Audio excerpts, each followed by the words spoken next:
end of season press conferences, I just like to get a few thank yous out into the ether, and then I'd like to review the year, talk about the future, and then let you guys fire away any questions you might have to ask me. I'll stay here as long as you like. So first, I want to thank the basketball operations staff. It's a tremendous group of people, incredibly dedicated, and it's a true privilege for me to come to work every day with such a great group. I do think the family atmosphere that's been created here is a byproduct of the community that we live in, and that makes it possible. I also want to thank the business staff. They do an incredible job supporting our players, creating a great environment for our fans. It's a thankless job and one that they deserve a ton of credit for as we end year 11, roll into year 12. Want to thank our fans from all over the world for their support over the last 11 years and into year 12. It's impossible to make anything happen without that type of support, and we're grateful. Our sponsors, obviously, it's a critical aspect of things for us here in Oklahoma City. Is the second smallest market in the league. We've been blessed to have tremendous corporate support, and we're incredibly grateful for them as well. And then, as I thank you guys every year, I want to thank the media for the way you guys do your jobs. We know you have a job to do, respect the job you have to do, especially in a changing environment with all these new mediums and technologies, and I've got 400 iPhones looking at me right now, not people, but that's where we are, and we're grateful for the relationship and the way you guys have covered the team, not just this year, but over the years. One thing I did want to note before I jump right into the season is just, in thanking everybody while I was writing that out, it made me think about the fact that what the team stands for, what the Thunder stands for, is something that people in Oklahoma City and Oklahoma can really come together over. It's been a huge driver for so many different things, economically, socially, and all those things are critical going forward. But that doesn't happen without all the people we just mentioned. Not just the organization, players, staff, ownership, etc., but also just you guys in the media, the sponsors, the fans. Everyone comes together to make it something special. And we're really grateful to be a part of that and privileged to be part of that. So I want to thank everybody for creating something that everyone in the city and in the state can come together over. With respect to the season, obviously we're disappointed that we are not still playing, just like every team that is not in the playoffs anymore. If I had to define the year in a couple words, I would say capability and inconsistency. For 70% of this past season, we were playing at an extremely high level, and I felt like we were playing some of the better basketball that we've seen in Oklahoma City, just with respect to the style of play goals we laid out, the defensive improvement that we tried to establish from last year to this year, pace of play, athleticism. I really felt like the players and the coaches were doing an excellent job of that. And they created an extremely high standard. We were on our way to having the third best record in the league against the top 10 teams in the league. We were playing a really balanced game. And, unfortunately, that seems like a long time ago because 30% of the year or so, we struggled to meet our own standard. And that's, I use the word disappointing. I think disappointing is the end. I would use the word frustrating to define really the month of March, because when you show that you're capable and you come into the year with a vision or a plan for how you want to try to be better from one year to the next, and you're executing and you come back and you're not able to meet that, that's something we have to own. That's also frustrating because you know what you're capable of and you're not able to reconnect with that. So the month of March is probably the thing that we'll look at the closest. That's one of the things when put our record up on the board during the exit interviews, pre-All-Star, post-All-Star, 38 and 20. and then 11-13, but really 6-13 in the month of March before we won 5 in a row heading into the playoffs. But unfortunately, that last little stretch there wasn't enough to kind of correct ourselves, and we ended up getting beat by a really good Portland team.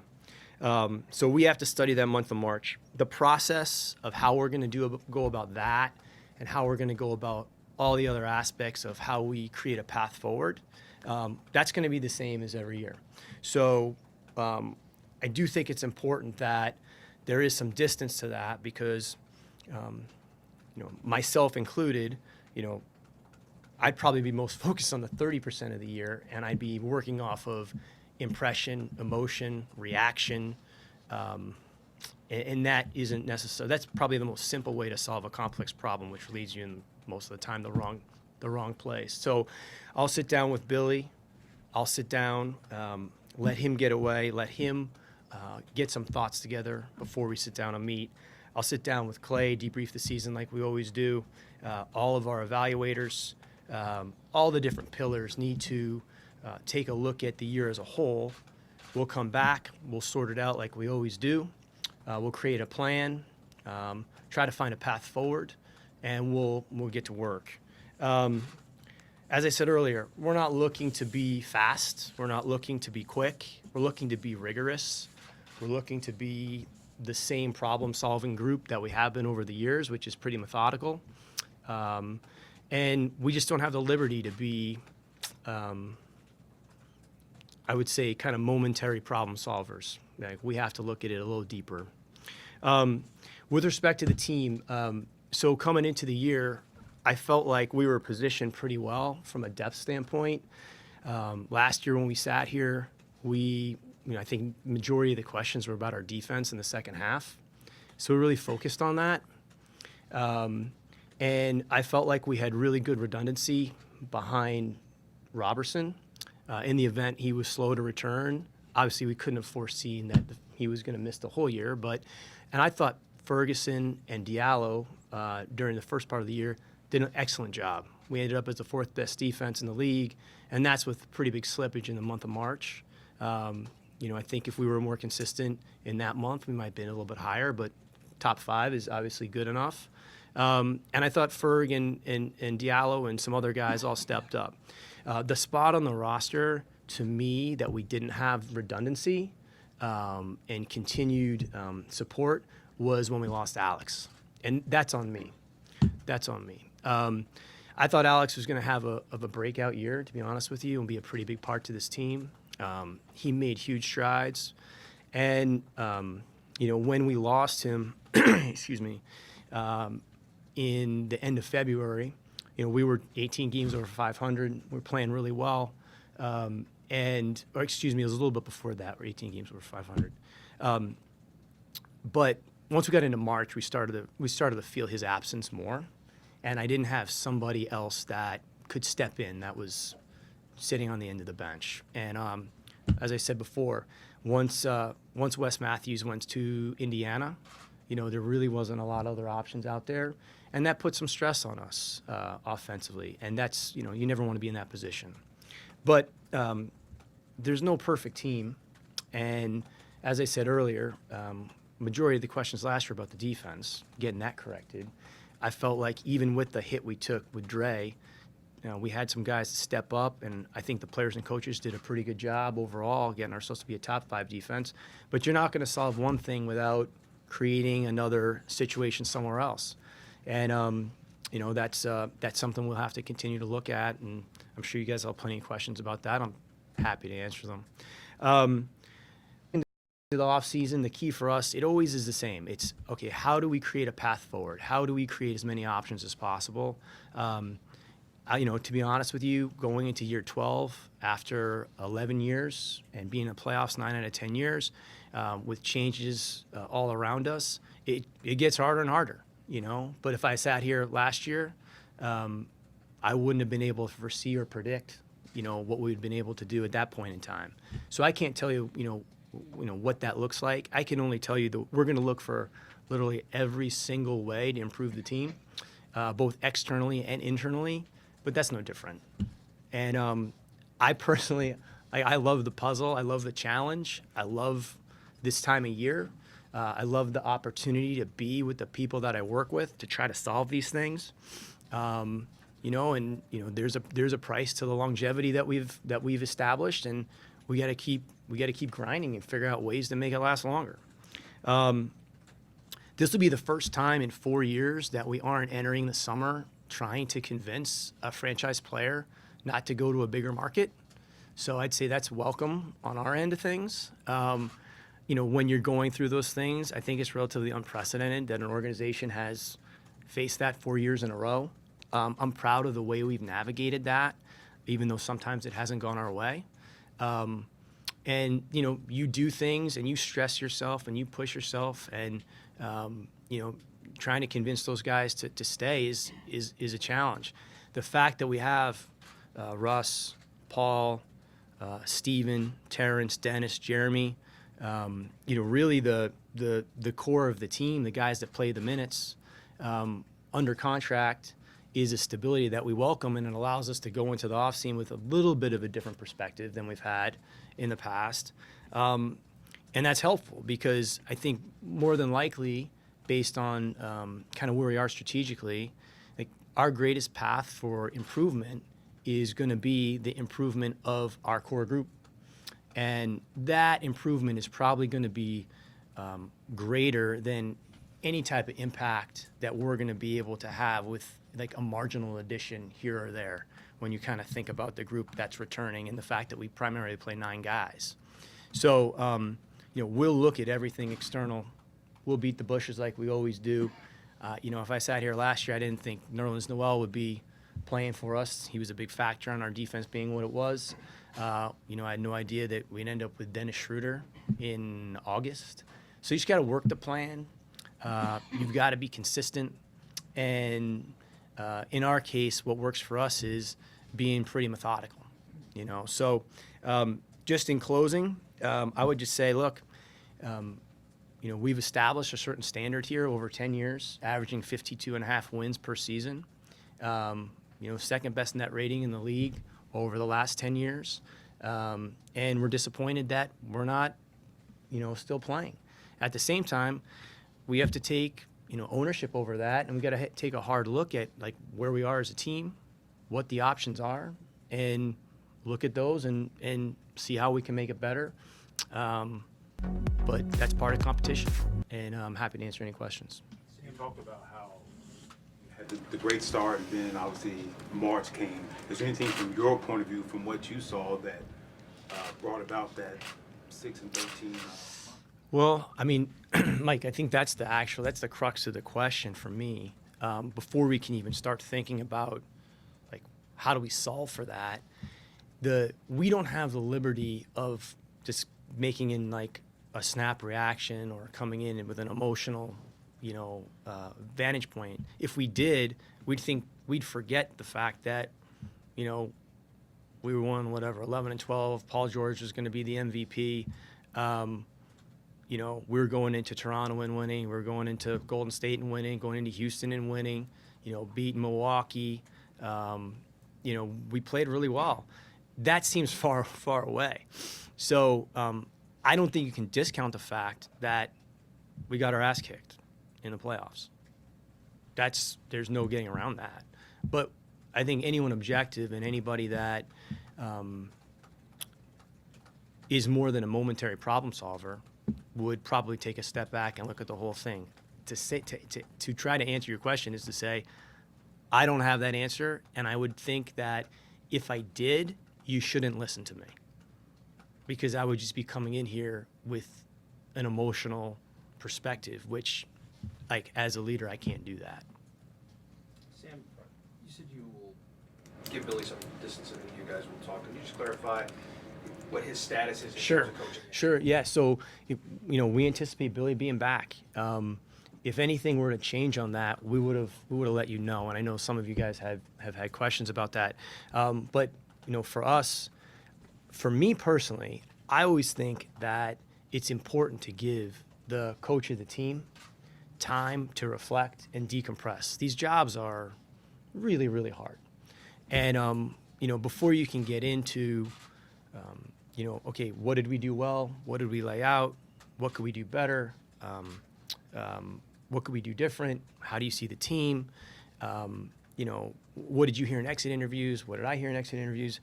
I think you got to get away from it. Otherwise, you're operating in you're just being drenched with the end result, which matters, but how you got to that point, I think, is equally as important when you're making assessments to inform the future. So we'll do that just like we always do, and we'll inform our off-season planning from there. Sam, do you see the inconsistency being because last year you guys started 8-12, you finished 40 and 22. That's a 65% winning percentage. And the same thing happened this year, except it happened at the end of the year. Do you see those two as? Is there a common theme with these last 2 years? I mean, these are good questions. And I just want to stress to you guys, a lot of the questions you have are questions that I have. The difference is I'm responsible for digging into them, understanding them, and evaluating them for more than what makes me feel good. I'm not looking to feel good or to justify something or validate something. I care so much about this organization and this team. I really want to understand it deeply to the point empirically that I believe it, not just telling myself it must have been this or it must have been that. That's not enough for me, or any of us in the organization. I do think last year we sat here and there was a clear inflection point. All right, we lost Robertson, and at that point things started to really get destabilized. That didn't happen this year. In fact, I think the players and the coaches deserve a lot of credit for the fact that we came into the season with some stated goals that I voiced, on all of our behalf at this table, saying, listen, we need to be an elite defensive team. We need to play with great athleticism. We need to turn our offense into transition so we can take advantage of the team speed that we have. And we need to get Russell as many opportunities at the rim as possible, both in transition and our other guys, good looks in transition, because if our defense plays to its potential, we should be pretty good. Offensively, we wanted to be a ball movement penetration team.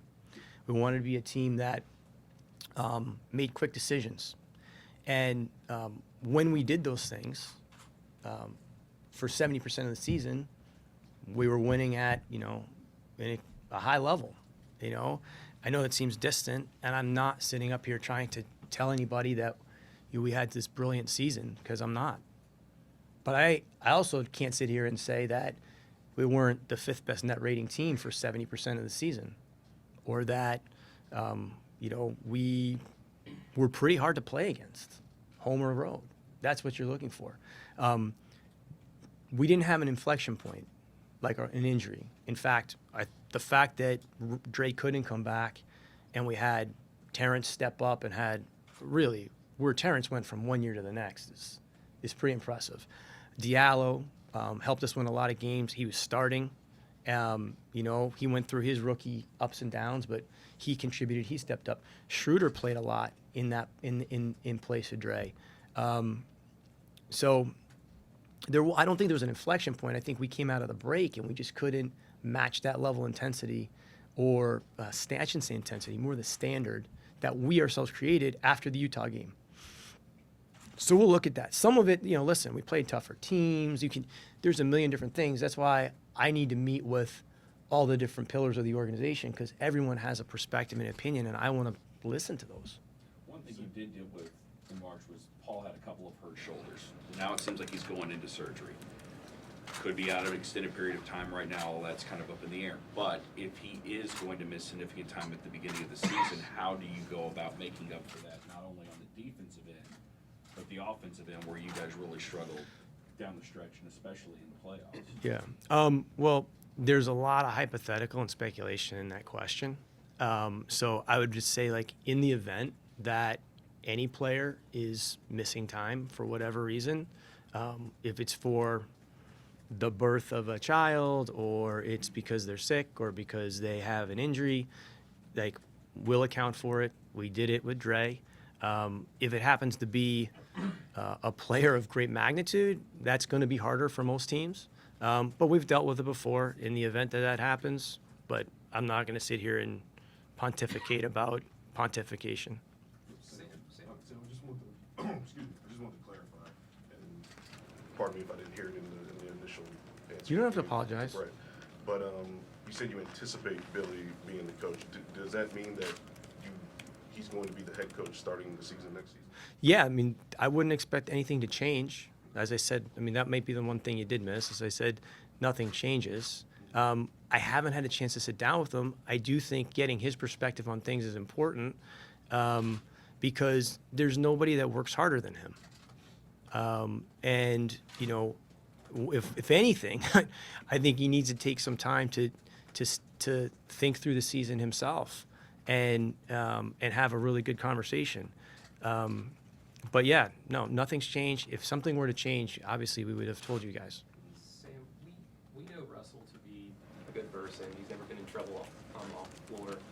But as the face of the franchise, as the face of the organization, do you find it distracting, or his dealings with the media, or even some of his dealings with some individual matchups on the floor? Do you find that at all going away from what you want to be as an organization? I'm glad you asked that question.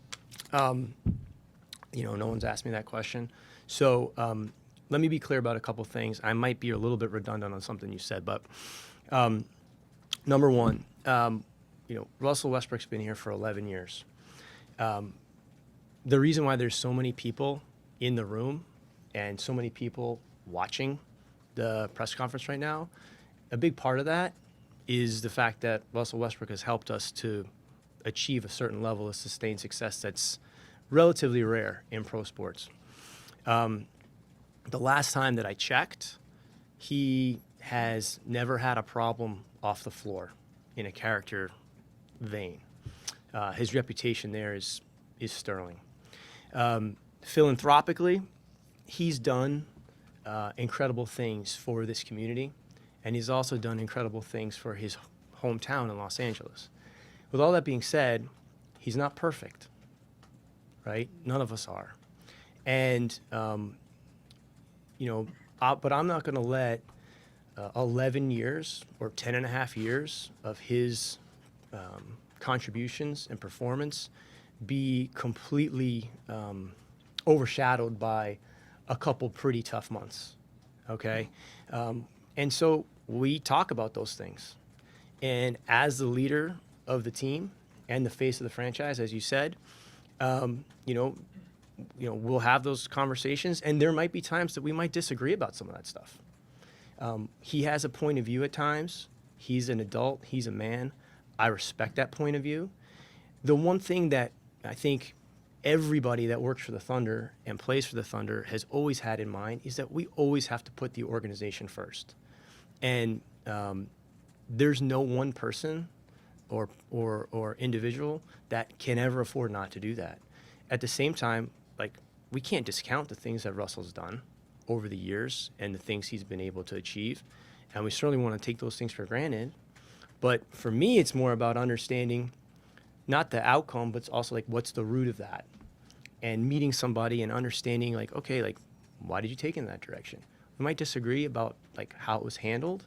And at times that's perfectly fine with me, you know, because you have 11 years of invested into something that everybody cares so deeply about. So yeah, would we prefer if he handled a few things differently? Sure. We've talked about that. I also think it would probably be worthy and noteworthy to establish the fact that he made some adjustments to that particular approach. And I think that's a sign of tremendous leadership and a sign that he is understanding that when he speaks, he is the reflection of so many different people.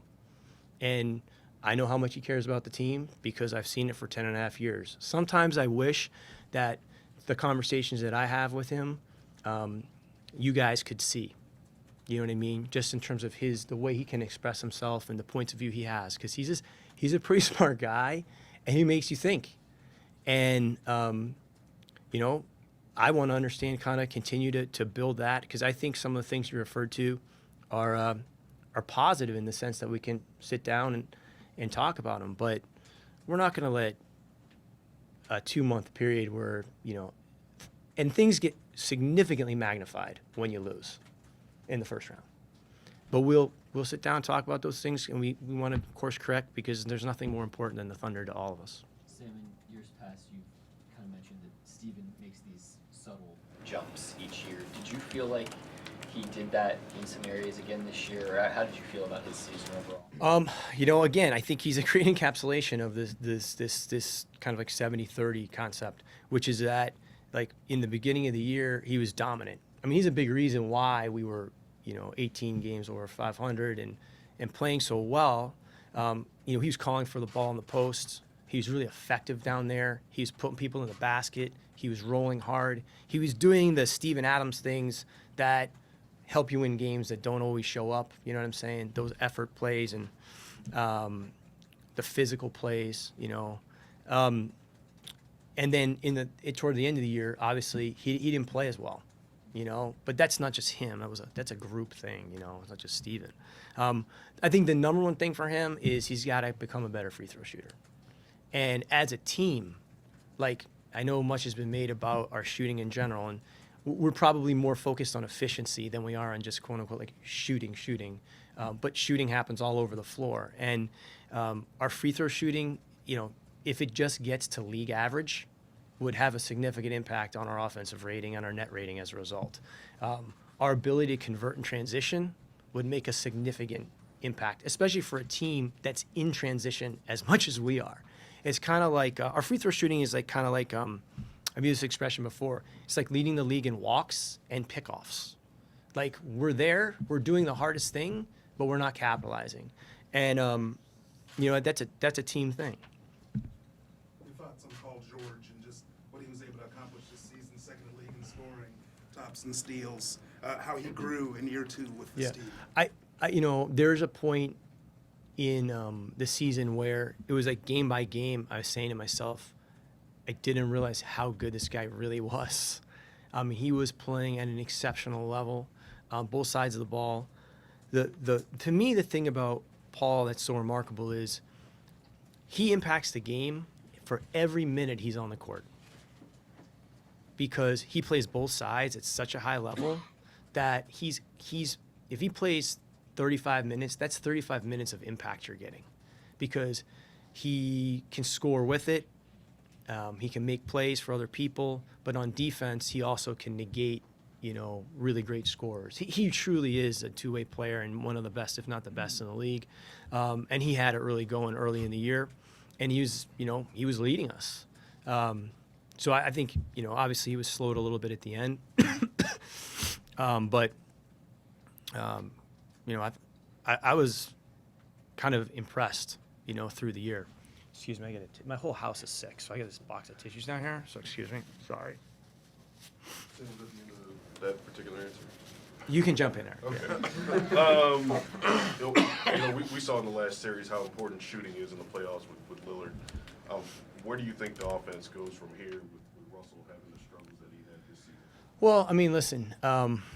With respect to Russ, we're 2 years away from him shooting 34% or so from three, and shooting plus 80 from the free throw line, and so we know he's capable of doing that.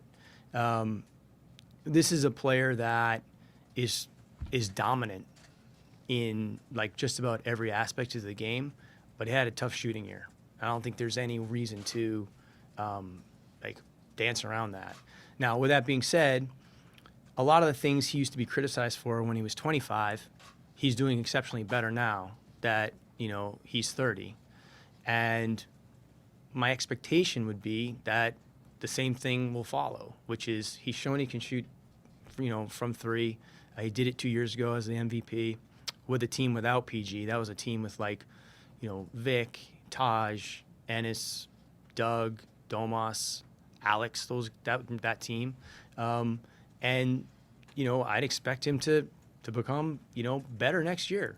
But we can't lose sight of the fact that, this is a guy that leads the league in assists to the corner. He leads the league in non-corner, second in the league in non-corner 3 assists, leads the league in assists at the rim. He'll go down as probably the best rebounding guard in the history of the NBA. He's second in the league in loose balls. He improved he had a good year finishing in the rim in half court, and he shot the ball off the catch from 3 in the corner, I think at like a 36% clip. He struggled from a couple places on the floor. And listen, like, we need him to have a better year shooting the ball, there's no question. But we can't diminish the fact that he's more or less dominating the game in a lot of these other areas. And, you know, every time somebody seems to say, well, he's not doing this, he's not doing that, a lot of the stuff I just mentioned are things that people said he wasn't doing when he was 25. I'd expect him to put in the work. I'd expect him to come back, and I'd expect him to knock some of those down. With all those things that he is doing, though, do you feel like you might have to, I mean, you talked about the guys on the roster getting better and becoming better shooters, but might acquisition be part of that equation as well, get better shooters on your roster? Always. We'll look under every rock. You know, when you look at it, I look at it this way. You know, 3 of the 5 guys starting are shooting 36 to 40. You know, Dennis is a 36% three-point shooter off the catch. We're not going to get shooting out of our 5s as of right now, depending on what happens with Nerlens. You know, but maybe we can push Steven into a development phase where we have him look at that. I mean, he can shoot the ball. We've seen it for years in the practice gym. Everybody here has. You know, internal development is a lot of creativity, imagination, and you got to stick with that through the year. We've seen that with, you know, different players in the league, regardless of age. You know, the backup 4, you know, coming into the year, I thought Patterson, you know, he was starting for a little bit, and then obviously JG took over that spot. But he's been a 35 to 40 3-point shooter. If he's back, which I'd expect him to be, you know, maybe we need to ride that out a little bit longer and rely on him to shoot his career averages, which he has done even the year before. Then, you know, we play 9 guys, so that's not even counting Dre coming back in what he'll do. So that's leaving you, you know, like the Alex spot, which we'll definitely look to try to address. But like I said before, I mean, that's the 9 guys that are playing, and we can either, you know, address those guys, play 10 guys, play differently, or add players from the outside, which we'll absolutely try to do. But, you know, that's totally on me to figure that out. Sam, you will have a great many fans who will say, you know, 3 straight first-round exits. Why bring a coach back and expect something different? How would you speak to people who want that change? Well, I mean, again, I think every team's always changing, you know, and our job isn't to just sit here and react to things. It's to be methodical as we go through things, understand, you know, how we can get better, what the plan is for that. You know, last season, we could have said, listen, the team's not good enough defensively, you know, and we put our heads together and became a better defensive team. But the margins for error are small, you know, and you know, in the Western Conference for sure. But like, to me, that's one of the things like about competition that doesn't bother me. Like sometimes like you lose. Like competing doesn't mean like you only compete when the wind's at your back. And so, yeah, listen, we're not entitled to anything. Like we don't come into the year expecting to just automatically be served up, you know, opportunities to play in the playoffs. You got to earn those. But you also got to perform when you get there, and we haven't done that. So we got to figure out what that is. And, you know, we've never been shy about the fact that, like, you know, we got to go out and do the work, study it, and make the best decisions for the future of the franchise and the health of the franchise, and that's what we intend to do. Billy, when you hired Billy or Sam? sorry, Okay. think about Billy. No Great problem. Great guy. Sam, when you hired Billy, you mentioned his tactical competence, and I know it's probably going to haunt you for the rest of the time we talk about Billy, but where did you see that stand out this season in terms of his tactical competence? Well, I mean, taking a team that was, you guys were asking me as many questions about the defense last year, and you know, getting it to be a top 5 defense is one part. I think, you know, our after timeout success. I don't have the numbers on that, so I'm very, very careful on that stuff. But I feel like we got good looks coming out of timeouts. You know, when we were going through the Western Conference playoffs in 2016, and within 2 minutes of going to the finals, I mean, I thought he did an excellent job. I don't think he's any different than he was there. So I think he does a really good job. But these jobs are really hard, and you can draw up the best plays, or you can put together what you feel is a really good team, and sometimes it doesn't come to fruition because there's so many other competing factors and forces that are at play. And so, ultimately, it's whether or not all of us, when I say that, I mean every single person in the organization, can we try to get the most out of what we have? And that's a unified thing. You got a lot of support from ownership in the last few years, committing to the big luxury tax, all that stuff. Is their appetite for that still as strong as ever in the wake of 3 straight first-round exits? Sure. Well, so, number one, I think all those decisions, all of those conversations happen after the season. So I can't give you a specific answer to that. We'll sit down and debrief. I know that, when we're for 70% of the season, we're playing at that level and we're showing the capability, and having, PG and Russell Westbrook in Oklahoma City, that was really important. And I think our owners deserve an immense amount of credit for a couple of things. Number one, recognizing the opportunity to have, 2 players like that in the second smallest market, understanding that to convince those guys to be here and to sign on takes a lot, in this day and age, and in what the NBA has become. I think they also understand that that's also a sign of not only to like the current players, but I think it's also an indication to future players down the line, in different eras of the team, that in Oklahoma City, like, we're going to do everything we can to try to A, create an environment where you can be at your best, and B, try to win. And so I think that it's twofold in that respect. But yeah, like, we could chop it up in hindsight and say, this should have happened, that should have happened. Essentially we're paying for the opportunity to have those players. The alternative would be to not have those guys, in Oklahoma City, because there'd be plenty of places that would love to have them. Did you get what you expected out of Markieff Morris? Tough.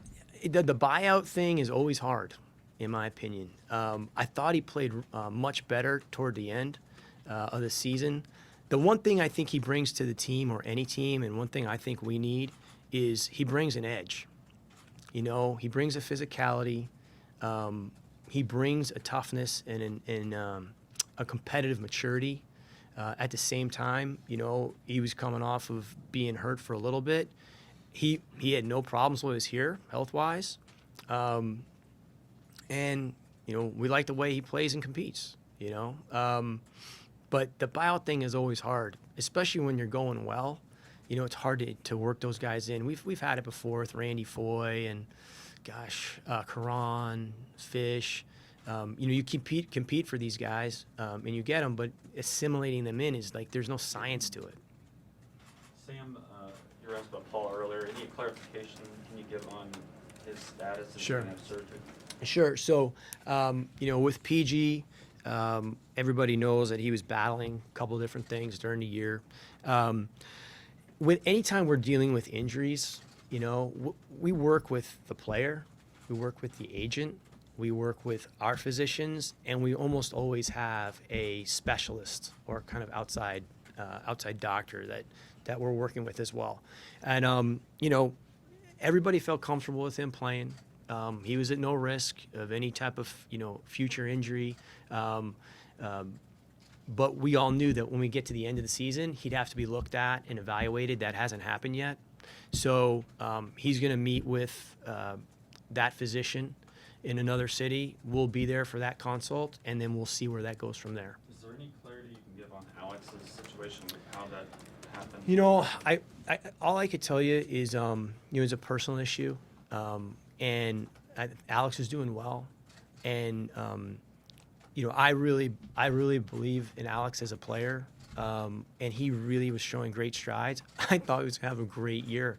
Unfortunately, it didn't go that way, but I just not at liberty to talk more about that other than to say, like, we support him, and he's still part of our family. He's just not part of the team. And, I hope he's back on the floor at some point because he's a really good basketball player. And this is I don't know how it ended up at the end of the year, but for much of the year, you guys were at the top of the league in technical fouls. Even Billy got up there close to the top. The whole league seems to be consumed with complaining to the officials. Yesterday was a marquee game. All anybody's talking about is the officiating. Is that good for basketball? Is that good for the Thunder? If you don't like it, what can you do about it? Well, I appreciate the perspective that it's not just the Thunder, that people do complain about officiating. If you don't believe that, just go to your local high school, or unfortunately, go to the YMCA. It's a societal transformation in sports, and it's I think it's a sign of bigger things, in my opinion. like society changes and people express themselves differently, and social media has created a pathway to so many good things, but it also can do some things that aren't productive either. With respect to the technical fouls, we don't come into the year saying we'd like to lead the league or be at the top of the league in technical fouls. Just so we're clear, we address that with the players and try to play the fine line of you can't put players in boxes and say, we want you to play hard, we want you to be passionate, we want you to express yourself, but we don't want you to go over the line. It's a really delicate thing. I think what we would like to have is a team that plays inspired, but not necessarily a team that plays emotional. Because I think the emotional team is easier to play against. I think the inspired team is harder to beat. And that's a conversation that we have internally all the time. With that said, over 82 games, there is going to be some emotion that comes with that. Every team's going to face it. The ability to have that, and then it's all about how you respond, in my opinion. And there's times that we could do better at that. But there's also times where you have to give some latitude to the fact that people are competing, giving everything they have. And there are occasions where calls are missed and the reaction is sudden. And the official's in a position where that's called game management. And everyone manages the game differently. The officials are under an intense amount of pressure as well. And I think the last 2-minute reports are really an intriguing thing. They're obviously there because of the advent of gambling on pro sports. They're difficult because it's not an independent review, right? It's reviewed by the NBA, who produces the report. And it's not entirely transparent because we don't know who's doing the review, which sometimes can create more questions about them. So I understand the need as to why they need to exist, because of what we're facing with gambling and the absolute need for transparency and integrity for our game. There's nothing more important. But there may be some things that we can do to try to maybe take the pressure off the outcome of the calls the next day. I don't know. It's really a question for Adam, but I know it's top of mind for him. They've been working on this forever. And the officials, the best part to me about them is when you run into them in an airport and they're carrying their bag with their little neck pillow, they are allowed to sleep, and they're people. They're humans. They don't want to make mistakes. Just like a player doesn't want to miss a shot, The world we live in is so immediate. And sometimes, to be honest with you, sometimes can be a little angry. And you got to have a thick skin. And those guys work really hard. At the same time, you know, it's split-second stuff, and the ability to respond and emotionally regulate is important for every team. But it is every team. We can be better. You got a lot of contingencies for all kinds of scenarios. I mean, and you know, I asked you about Russell shooting, and you expect him to come back and do better. What if he comes back and he's the same or he's worse? Well, I mean, that's possible with everything, you know. I mean, I can't make you a promise, you know, about anything. Like, you could walk outside and it's possible it could be raining and you don't have an umbrella. I can't help you with that, you know. I mean, you're welcome to stay as long as you want, Eric. But yeah, it's possible. I mean, what you can do is create a plan and work the plan, put the time in, and all I can tell you is, like, we're 2 years away from him shooting 34% and he shot 88% from the free throw line in the playoffs. You know, that's a big jump start to our offense. Like, offensively, like, we had 2 pretty tough games. You know, unfortunately we had 2 of the same games that the Spurs had in Game 7 shooting the ball. You know, and that'll happen when you get into small sample size. And we shot the blood out of it for 3 games, but it wasn't enough. They shot it better. But I'd expect Russell to put the time in and come back better. We know he's capable, like I said before. He led the league in a lot of different categories. That doesn't happen by accident either. He's put the time in for that. And then everybody has to get better. It's not about him. You know what I mean? It's really a group effort. And I have to do my part. But, you know, again, my job, I've got to look at, like, how good is this team? You know, what's the capability of the team? You know, what's the path forward for the team? You know, what are we going to do to improve the existing group? What can we do externally to work from there? It's a combination. It never comes down to one person. Just like I said, like, no one's bigger than the organization. No individual's bigger than the organization. You know, it's never one answer to a problem. You know, we got to sort it out. Do you think you ever hit your sweet spot this season? And I'm thinking of the 11 of 12 wins. You guys weren't defending like you were previous to that, and yet Paul goes off, Russell facilitates. It's great basketball. So do you think you ever really found, you know, that spot that you wanted to be? Well, I mean, again, like, yeah, I mean, there's points in the playoffs where, like, if you're looking at segments of a quarter or a game or a half, absolutely. A 10-game stretch. I mean, listen, you can't be, it's like you can't hold one thing down, be good at another, and not have everything. It's everything's interconnected, is what I'm trying to say to you.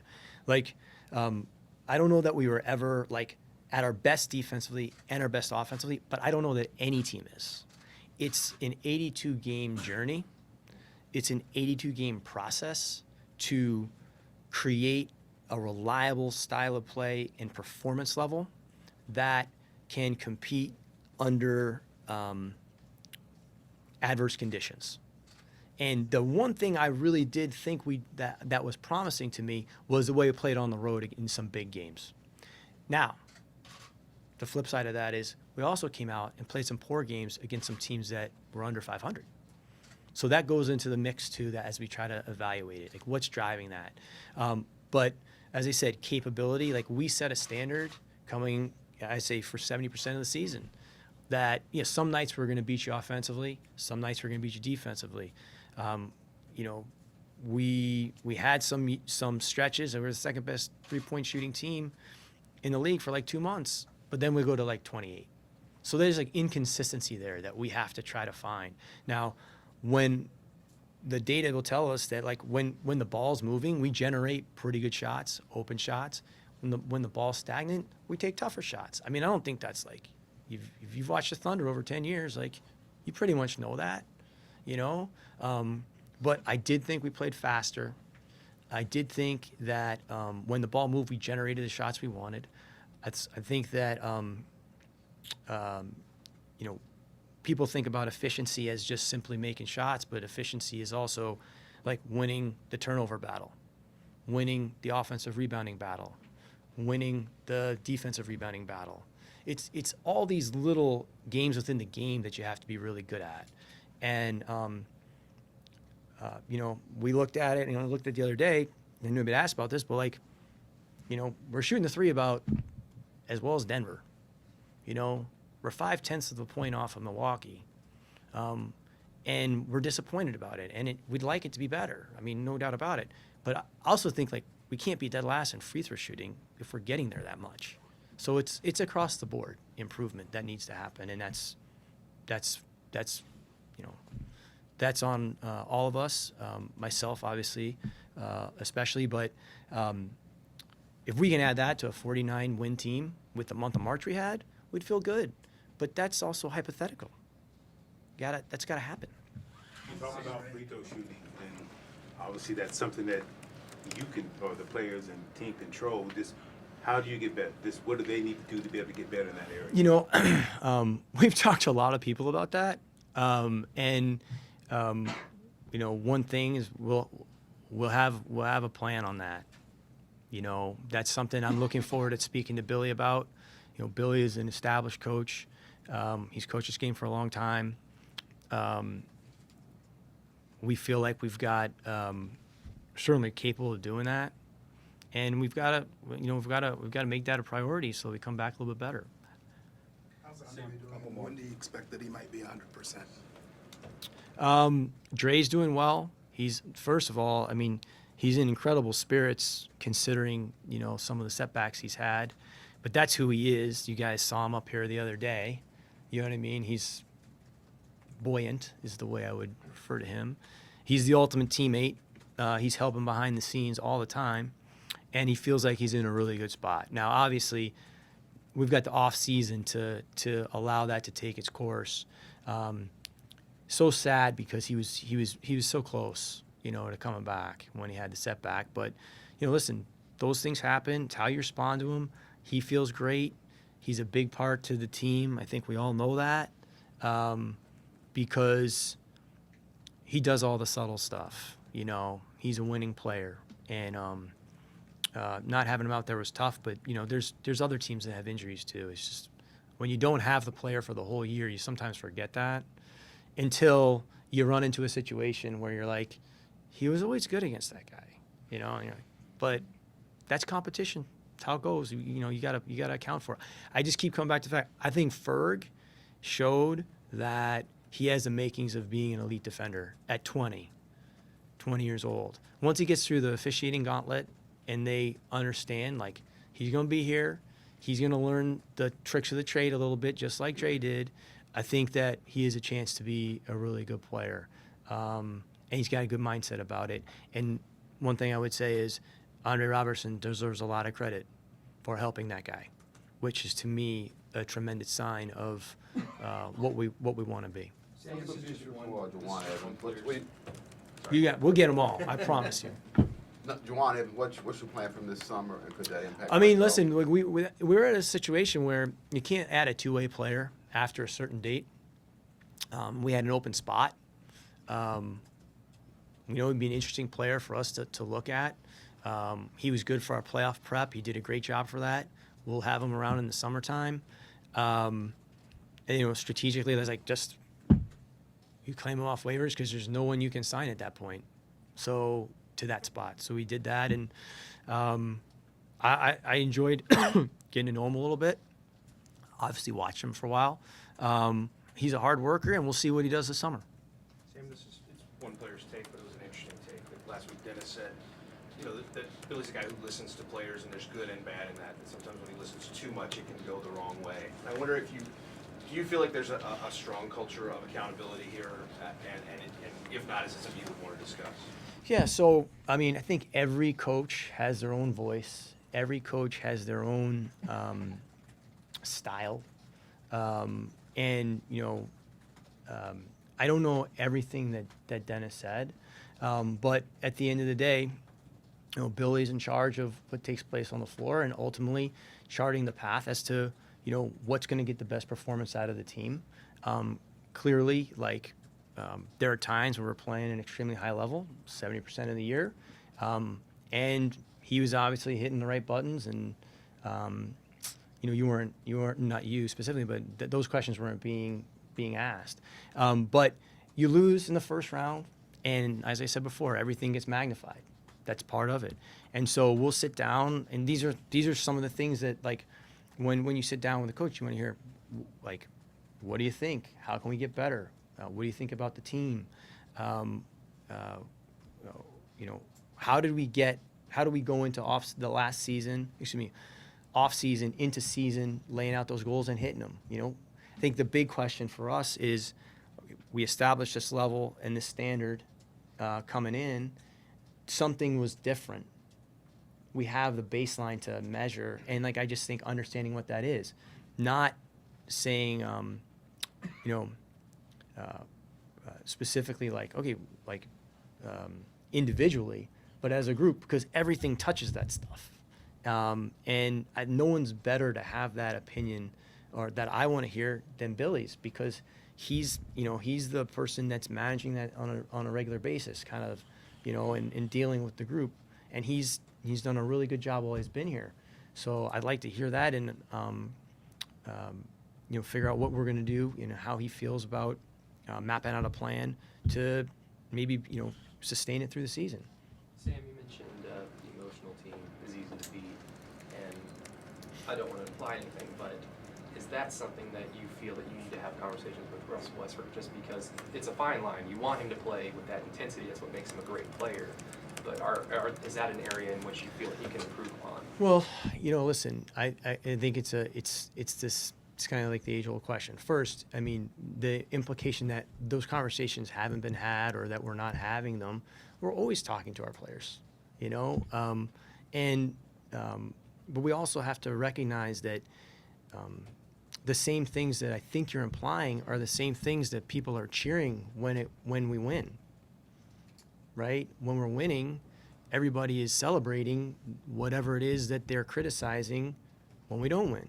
The question is, are we, is that helping us win? You know what I mean? If it is, we got to keep it. If it's not, then we probably need to limit it. But a player like Russell is expending so much energy. He's leaving everything he has on the floor. He's competing for himself, his teammates, his team. There's going to be some emotion in that. That's a big reason why we have bounced back and navigated from a lot of different things during the season. Does that mean that you can't take time to look at every aspect of performance? No. Does that mean we're shying away from having that conversation? No. But that's all right. You think that's part of like relationship. That's part of trying to improve. That's natural. I can't help that not everybody can see every conversation we have, but we also can't have him taking away that, because, as you said earlier, like, the emotional team is easier to play against, but a team that lacks confidence is even easier to play against. So you have to have confidence.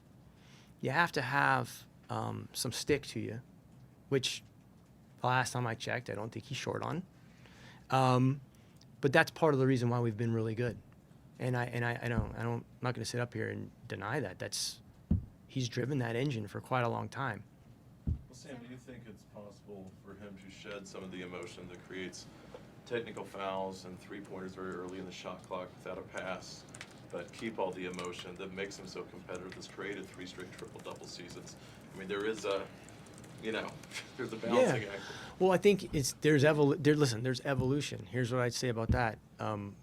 I know he probably wouldn't want to.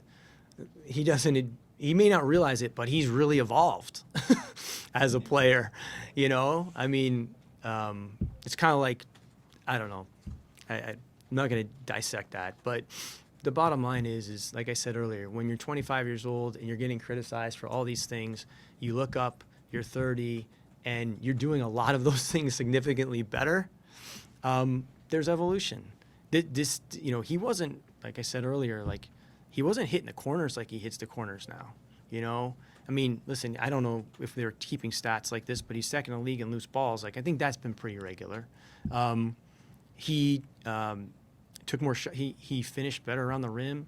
Shot distribution was actually, trending, and a little bit different than it's been in the past. He's missing right now. He didn't shoot the ball well this season, but I don't think that's a sign that he's not evolving.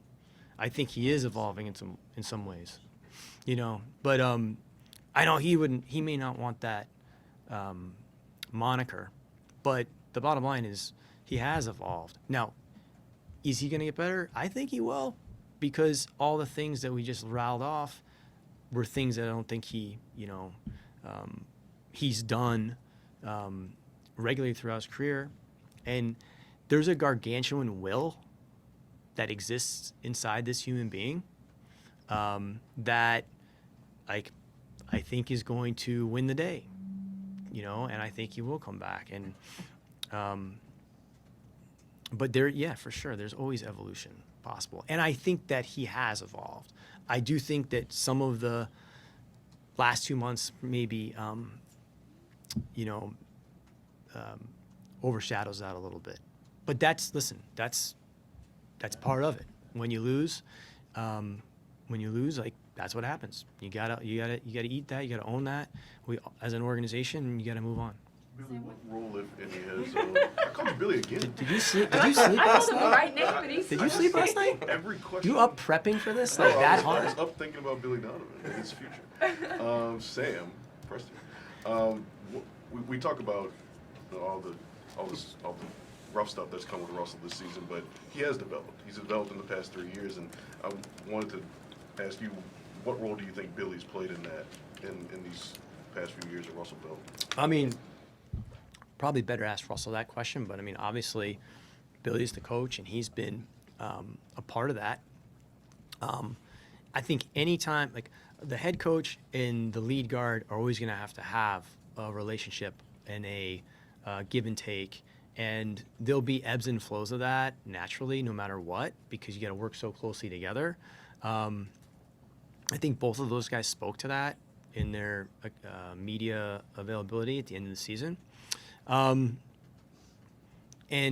I think that, Russell wants to be really good at what he does. He cares a lot.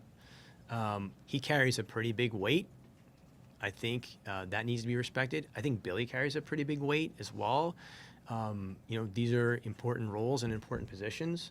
And they're vital, but of course, I think that the partnership is important to be able to continue to evolve. And that doesn't mean everybody has to hug each other all the time either. Like, that's okay. Like, we're comfortable with that. But for the most part, I think that Russell's evolution has been pretty significant over the last 3 years. Sam, Last one to matter. got your name right. Yeah.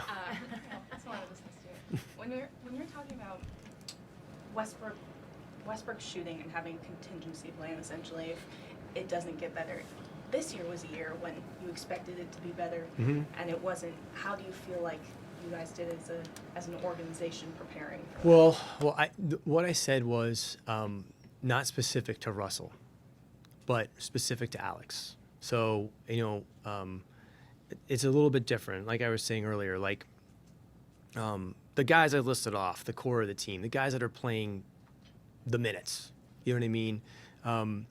They're the ones also taking the shots, most of the shots, from Jeremy, who we haven't even talked about. It's kind of remarkable, he led the team in three-point shooting. I don't know that I foresaw that coming, but credit to him.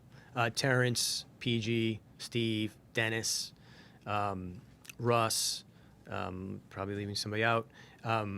But yeah, I mean, that to me, getting some bumps in those areas is especially where we are from a cap standpoint. I mean, there's a price for longevity, right? We've had 2 CBA changes during this run. We've had style of play changes, and the reality is that the team that we have today was built off the back of the summer of 2016. It wasn't a blank canvas that we could meticulously craft. And I know that seems like a long time ago, but we had a decision to make after that. And we chose to keep competing and keep advancing, knowing that it was going to be hard to do that. But I just think that we've always looked ahead and said, let's sort it out, let's figure it out. And we'll do everything we can to look at all the ways we can bring in, guys that can help the crew, help the team, that we feel like we can help or we can grow, and they can have an impact. At the same time, we're also going to look internally because I don't think players are static. They never have been, right? So we never, I should say, I don't think anyone anticipated Jeremy Grant taking on the role that he did this season. He wasn't even starting this year. He was playing backup 5 last year, right? And he's our starting 4 and leading the team in three-point shooting. So players aren't static. And the contingency planning I was referring to is, like, I think if we have Alex, I think we're a better team that way. But improved free throw shooting would have also an improvement. But I've got to have a better plan for that spot. As I said earlier, you look at the group of guys I mentioned. Luckily they're all under contract, and that's I don't know, was that 6 guys or so. We play 9, and so you got to have someone in the slot Alex was playing. Maybe that's Nader. He showed some real promise. I don't know. Maybe it's someone outside. We got to figure out what Nerlens is doing. I think Pat may be back. Has a long history of being a pretty good shooter in the league. I feel badly about just kind of some of the breaks that's gone against him. But he's a relatively proven guy. And then we got to fix that spot that we talked about for sure. Sam, when you talk about not having that contingency for Alex, did you think you did before that? Or did you think, when the season started, did you? No, what I'd say, Barry, is like we were coming into the season basically really concerned about the defensive drop-off from last season, because that was what we sat here and talked about. And Dre had an existing, situation that we needed to account for. And so we tried to fortify that in the event he was slow to recover. We also brought Dennis in. We thought he would be playing, bulk minutes there. And I thought Alex was going to be a really big part of the team. And it didn't end up happening that way.